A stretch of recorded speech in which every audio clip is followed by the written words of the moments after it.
একটা রিলেশনশিপের শুরুতে দেখবেন মিনিটে মিনিটে কল, মিনিটে মিনিটে SMS, কেমন আছো, কোথায় আছো, কি করছো, খাবার খেয়েছো কিনা।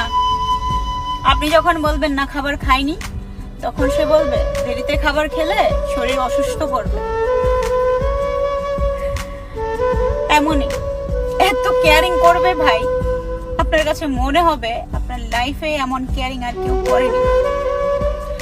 আবার সেই রিলেশনশিপটা যখন পুরনো হতে যাবে, কয়েক মাস কয়েক বছর কেটে যাবে, তখন দেখবেন সেই কেয়ারিংটা আর আগের জায়গায় নেই।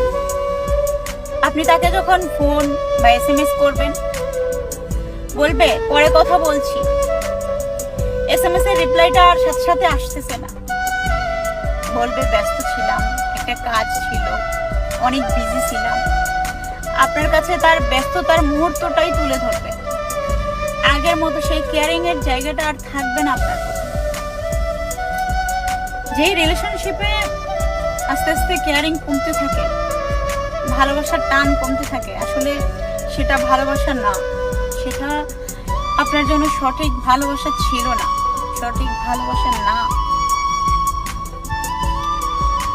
ভালোবাসা হওয়া উচিত এমন, যার সাথে আপনার পুরো লাইফ কেটে গেল, তার প্রতি আপনার কেয়ারিং, টান, ভালোবাসার আবেগ, ভালোবাসা কোনোটাই কমতি থাকবে না।